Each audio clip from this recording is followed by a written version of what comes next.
नमस्ते सभी को। एम्बिशन क्लासेस सागवाड़ा की तरफ से आज हम एक टॉपिक की बात करेंगे जो अक्सर कई परीक्षाओं में पूछा जाता है और इसके प्रश्न एक या दो आते ही हैं। वह है जनगणना 2011। जनगणना 2011 के बारे में कितने प्रश्न आ सकते हैं? दो प्रश्न आ सकते हैं। कैसे आ सकते हैं? क्या प्रकृति हो सकती है? किसी भी प्रकार का प्रश्न पूछा जा सकता है। सबसे पहले हम इसकी बात करें इतिहास की, तो 3 पुस्तकें हैं। 3 पुस्तकों के बारे में आपको जानकारी होनी चाहिए। एक पुस्तक है इंडिका। इंडिका आपको पता ही है, मेगास्थनीज के द्वारा लिखी गई थी। एक पुस्तक है कौटिल्य का अर्थशास्त्र, दूसरी पुस्तक ये है। और तीसरी है अबुल फजल द्वारा लिखी गई आईने अकबरी। ये 3 किताबें ऐसी है जिसमें प्राचीन समय में भी जनगणना का उल्लेख मिलता है। तो इन 3 किताबों के बारे में आपको जानकारी होनी चाहिए। प्राचीनतम जो संदर्भ मिलता है जनगणना का, इंडिका जो मेगास्थनीज के द्वारा लिखी गई, दूसरा है अर्थशास्त्र जो कौटिल्य के द्वारा लिखी गई, और तीसरा है आईने अकबरी जो अबुल फजल के द्वारा लिखी गई थी। तो ये 3 किताबों के बारे में आपको लगभग जानकारी होनी चाहिए। आप बीच बीच में कहीं कहीं स्क्रीनशॉट भी ले सकते हैं अगर कोई काम का लगा। अब बात करें जनगणना की। जनगणना के बारे में आपको विशेष याद रखना है, ऐसी शाखा जिसमें जनसंख्या का अध्ययन किया जाता है, इसी को बोला जाता है डेमोग्राफी। ये डेमोग्राफी के नाम से कई सिलेबस में लिखा हुआ है, डेमोग्राफी इसको कहते हैं। अब इसके इतिहास में जाएं तो 3 सन आपको याद रखने हैं। एक है 1749, 1749 के बाद दूसरा सन आएगा 1790, और 1790 के बाद तीसरा सन आएगा 1801। ये 3 सन किस संदर्भ में इम्पोर्टेंट है वो थोड़ा समझ लें। सबसे पहले जनगणना विश्व की बात करें तो 1749 में जनगणना का कार्य हुआ था। सबसे पहला देश जिसने जनगणना कराने का काम किया था वो स्वीडन है। व्यवस्थित जनगणना की बात करें तो 1790 में सबसे पहली व्यवस्थित जनगणना अमेरिका में हुई। लेकिन 10 वर्षीय जनगणना प्रारंभ करने वाला विश्व का सबसे पहला देश था ब्राज़ील। तीनों पॉइंट पे आपको डिस्कस करना है, पहले समझ ले। फिर सबसे पहली जनगणना किस देश ने कराई? स्वीडन ने 1749 में। सबसे पहली व्यवस्थित जनगणना कराने वाला देश कौन सा है? अमेरिका 1790 में। और 10 वर्षीय जनगणना प्रारंभ करने वाला देश कौन सा है? ब्राज़ील है। ये तीनों देश क्रमानुसार हैं, इसलिए आपको इसको ध्यान रखना है। ये कहीं न कहीं इतिहास है इसलिए। अब बात करें भारत में, तो भारत में संविधान में जनगणना का उल्लेख कहाँ कहाँ पे है? ठीक है, तो संविधान में कहाँ कहाँ जनगणना का प्रावधान है उसको आपको याद रखना है। सबसे पहले बात करें यह कौन सी सूची का विषय है, तो जनगणना संघ सूची का विषय है। यहाँ 2 शब्द पे ध्यान देना है। जनगणना संघ सूची का विषय है, लेकिन अगर जनसंख्या आ जाए तो जनसंख्या संघ सूची का विषय नहीं है, ये समवर्ती सूची का विषय है। क्योंकि जनसंख्या नियंत्रण के कानून केंद्र सरकार और राज्य सरकार दोनों बनाती है, केंद्र और राज्य, तो दोनों के बारे में आपको याद रखना है। संविधान में जनगणना संघ सूची का विषय है। और संघ सूची की कौन सी अनुसूची? संघ सूची की 7वीं अनुसूची में शामिल है। और 7वीं अनुसूची में भी 99 विषय हैं, जिसमें 69वें विषय में ये शामिल है। ठीक है, मतलब 7वीं अनुसूची का 69वां विषय जो भी है वह जनगणना से संबंधित है। संविधान में ऐसा कौन सा अनुच्छेद है जो जनगणना के संबंधित है? तो संविधान का अनुच्छेद भी आपको याद रखना है। संविधान का अनुच्छेद 246 जो भी है वह जनगणना से संबंधित है। 3 चीज़ें आपको याद रखनी है। 7वीं अनुसूची संघ सूची की जनगणना से संबंधित है, उसका 69वां विषय जनगणना से संबंधित है। संविधान का कौन सा अनुच्छेद जनगणना के लिए बनाया गया है? 246, मतलब 246 में जनगणना का उल्लेख है। ये 3 चीज़ें आपको ज़रूर याद रखनी है, 246। इसके बाद दूसरी बात करें अपन जनगणना से संबंधित ही, तो अगली बात करें ऐसे कौन कौन से कानून या नियम हैं जिसके तहत जनगणना है की जाती है, कौन सा मंत्रालय कराता है, इसके प्रमुख कौन होते हैं उसकी भी बात करेंगे अपन। तो सबसे पहला आता है जनगणना के कानून। तो सबसे पहला यह आएगा जनगणना अधिनियम। जनगणना अधिनियम कौन सा है जिसके तहत जनगणना की जाती है? तो जनगणना अधिनियम बना था 1948 के जनगणना अधिनियम के तहत ही जनगणना की जाती है। और जनगणना ऐसा विषय है जो आरटीई के अंतर्गत नहीं आता है, राइट टू इंफॉर्मेशन। इसके तहत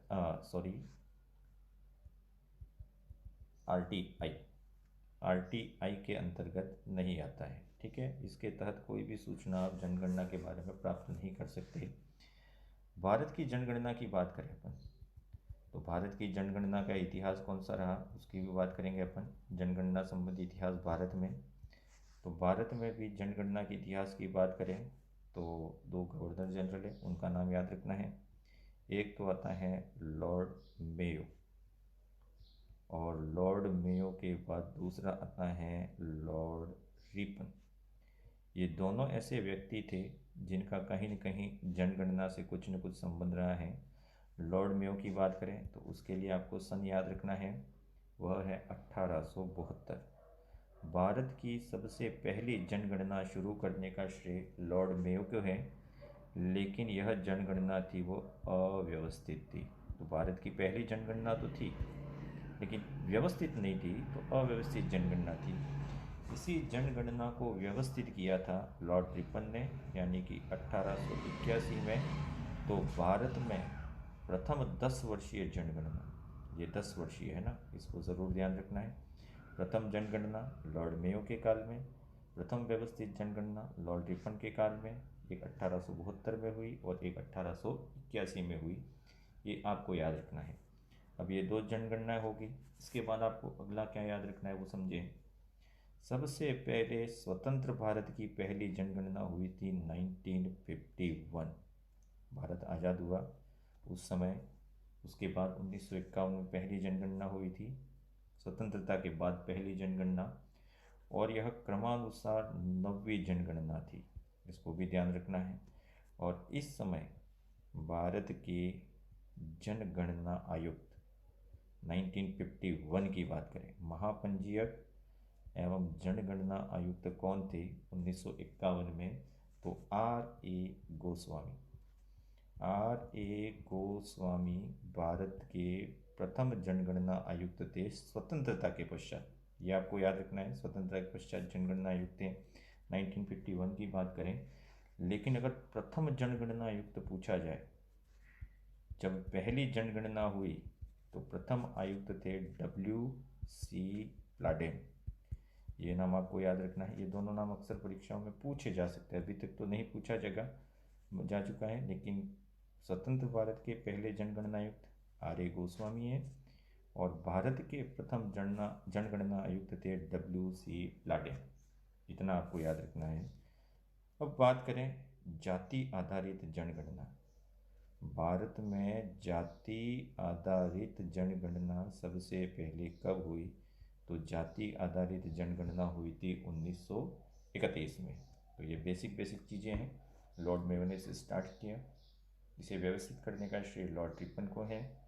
1951 स्वतंत्र भारत की पहली जनगणना थी, ये 9वीं थी क्रमानुसार, और उस समय जनगणना आयुक्त थे RA गोस्वामी। भारत के पहले जनगणना आयुक्त थे WC प्लाउडेन। और जाति आधारित सबसे पहली जनगणना है वो कब स्टार्ट हुई? तो जाति आधारित सबसे पहली जनगणना है वह 1931 में भारत में हुई थी। ये चीज़ें आपको हो सकता है एक आध प्रश्न इसमें पूछा जाए, कौन सी सूची है, इसके बाद अनुच्छेद कौन सा है, कौन सा मंत्रालय कराता है? तो केंद्रीय गृह मंत्रालय कराता है, उसके अधीन एक जनगणना विभाग होता है। ये चीज़ें आपको याद रखनी है। अब भारत की जनगणना की बात करें, अपन पॉइंट पे आते हैं 2011 की जनगणना के प्रमुख बिंदु क्या थे? तो इसके बारे में आपको याद रखना है। 2001 तो है 15वीं, एक है 7वीं, और एक है आपकी दूसरी सेकेंड। क्या मतलब है इसका? तो जनगणना जब से स्टार्ट हुई तब 2011 की जनगणना वो क्रमानुसार 15वीं है। स्टार्ट से अभी तक ये कौन सी है? 15वीं है। स्वतंत्रता के बाद बात करें, स्वतंत्रता के पश्चात, तो स्वतंत्रता के पश्चात यह कौन सी जनगणना है? 7वीं है। और 21वीं सदी की, 21वीं सदी की यह कौन सी जनगणना है? तो ये 21वीं सदी की दूसरी जनगणना है। 15वीं क्रमानुसार, स्वतंत्रता के बाद ये 7वीं जनगणना है। और बात करें अपन 21वीं सदी की, तो ये दूसरी जनगणना है। इस समय कौन जनगणना महापंजीयक थे? इसकी बात करेंगे अपन। जनगणना महापंजीयक भारत सरकार और जनगणना आयुक्त राजस्थान। ठीक है, ये प्रश्न दोनों आपको याद रखने हैं। तो 2011 की जनगणना के समय महापंजीयक थे सी चंद्रमौली उस समय महापंजीयक थे जनगणना। और जनगणना आयुक्त राजस्थान में उस समय इस पद पर थे शुभराज सिंह। ये दोनों ही नाम याद रखने हैं। यह भारत से संबंधित पद हैं और ये राजस्थान से। महापंजीयक एवं जनगणना आयुक्त सी चंद्रमौली और जनगणना आयुक्त राजस्थान कौन थे? डॉक्टर शुभराज सिंह। इतनी चीज़ें आपको लगभग याद रखनी है। अब आगे बात करें, क्या इसकी विशेषता है इस जनगणना की? अगली विशेषता की बात करेंगे अपन। और राजस्थान के संदर्भ में प्रश्न ज़्यादा पूछे जाते हैं, तो राजस्थान में भी आपको इसके बारे में याद करना है, लेकिन आज अपन इसके बारे में बेसिक ही बात करेंगे। सबसे पहले बात करें, इस जनगणना में खर्च कितना हुआ? पूरी जनगणना में खर्च की बात करें तो 2200 करोड़ रुपए का खर्चा हुआ,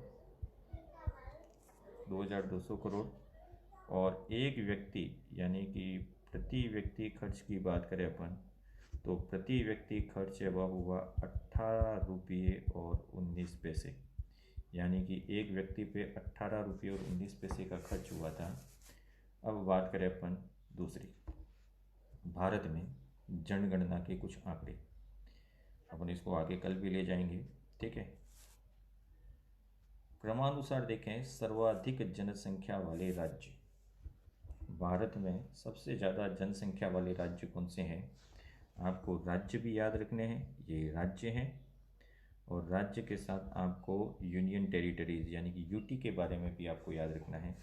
तो आप इस भारत के नक्शे को ध्यान से देखेंगे, इस भारत का ये नक्शा, यहाँ पे सबसे ज़्यादा जनसंख्या निवास करती है। इसका भी एक रीज़न है, बाद में डिस्कस करेंगे।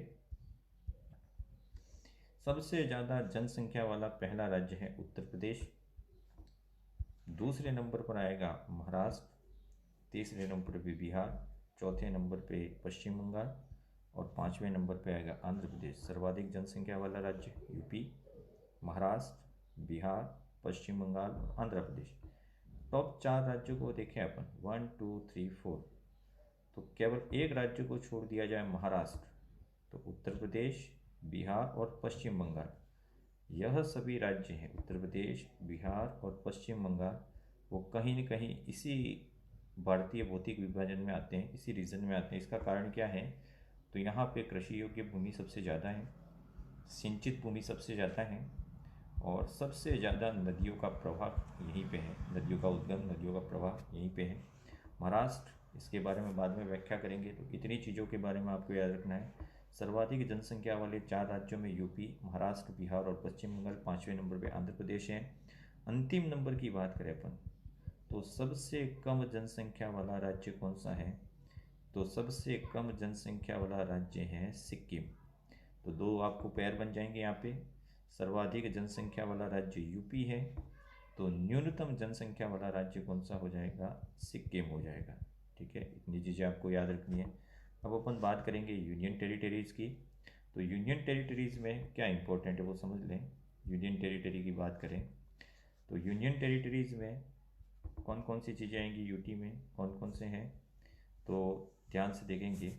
एक मैं लिख रहा हूँ दिल्ली, दिल्ली के बाद दूसरा आएगा पुडुचेरी, दूसरा आएगा, तीसरा आएगा चंडीगढ़। ये 3 यूटीज़ है वो सबसे ज़्यादा हैं। अब अंडमान चौथे नंबर पे अपन लेना चाहें तो चौथे नंबर में अपन ले सकते हैं अंडमान भी, अंडमान निकोबार। तो सबसे ज़्यादा जनसंख्या वाला केंद्र शासित प्रदेश दिल्ली है, सेकंड नंबर पे पुडुचेरी है, तीसरे नंबर पे चंडीगढ़ है, चौथे नंबर पे अंडमान है, और अंतिम नंबर की बात करें, अभी जम्मू कश्मीर नया बन गया उसकी बात नहीं करेंगे, लेकिन तब तक अंतिम नंबर आया था लक्षद्वीप। सबसे कम जनसंख्या वाला केंद्र शासित प्रदेश कौन सा है? लक्षद्वीप है। इतनी चीज़ों के बारे में आपको जानकारी होनी चाहिए। अब अपन थोड़ा सा वापस रिवाइज कर लेते हैं 2 मिनट का। अभी अपन ने ये एक सीरीज़ पढ़ी थी, सबसे ज़्यादा जनसंख्या वाला राज्य कौन सा है? तो सबसे ज़्यादा जनसंख्या वाला राज्य कौन सा है? यूपी। और सबसे कम जनसंख्या वाला राज्य कौन सा है? सिक्किम है। सबसे ज़्यादा और सबसे कम। सबसे ज़्यादा जनसंख्या वाला केंद्र शासित प्रदेश कौन सा है? दिल्ली है। और सबसे कम जनसंख्या वाला केंद्र शासित प्रदेश कौन सा है? लक्षद्वीप है। एक प्रश्न और पूछा गया था, वो ध्यान रखें। शहर, कौन कौन से शहर ऐसे हैं जिनकी जनसंख्या सबसे ज़्यादा है? अपन भारत की बात करेंगे।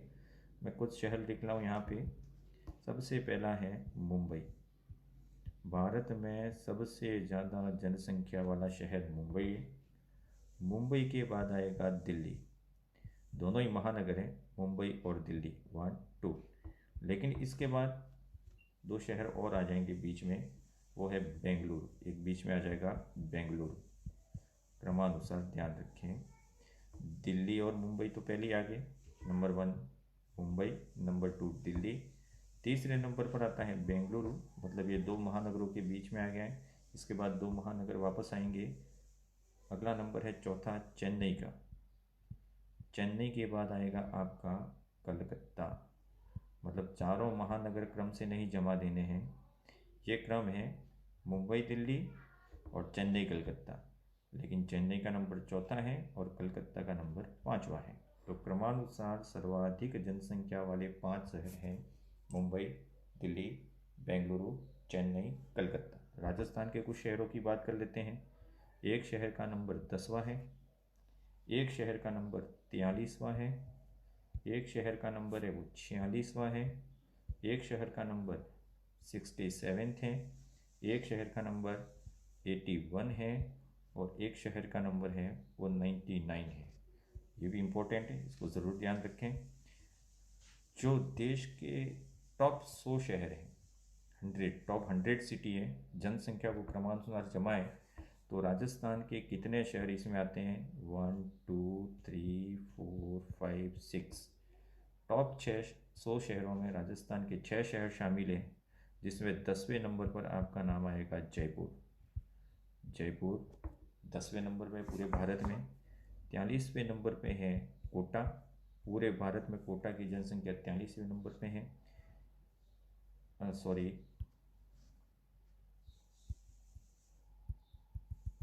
43वें नंबर की बात करें तो जोधपुर, 43वें नंबर पे जोधपुर है। 46वें नंबर पे आपका आएगा कोटा। 67वें नंबर पे आएगा बीकानेर। 81वें नंबर पर आएगा आपका अजमेर, और एक 99 नंबर है उस पर आएगा उदयपुर। ये ज़रूर ध्यान रखें, इंपॉर्टेंट क्वेश्चन है। पूरे भारत में अगर टॉप 100 शहरों की सूची बनाएं तो टॉप 100 में राजस्थान के कितने शहर शामिल है? 6 शहर शामिल है, जयपुर, जोधपुर, कोटा, बीकानेर, अजमेर और उदयपुर।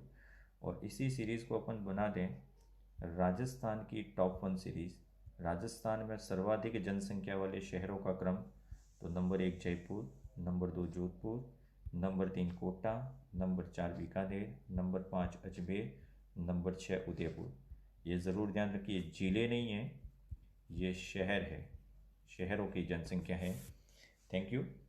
आज का इतना ही टॉपिक अपन डिस्कस करते हैं, कल इसी का अगला वीडियो जारी किया जाएगा। धन्यवाद।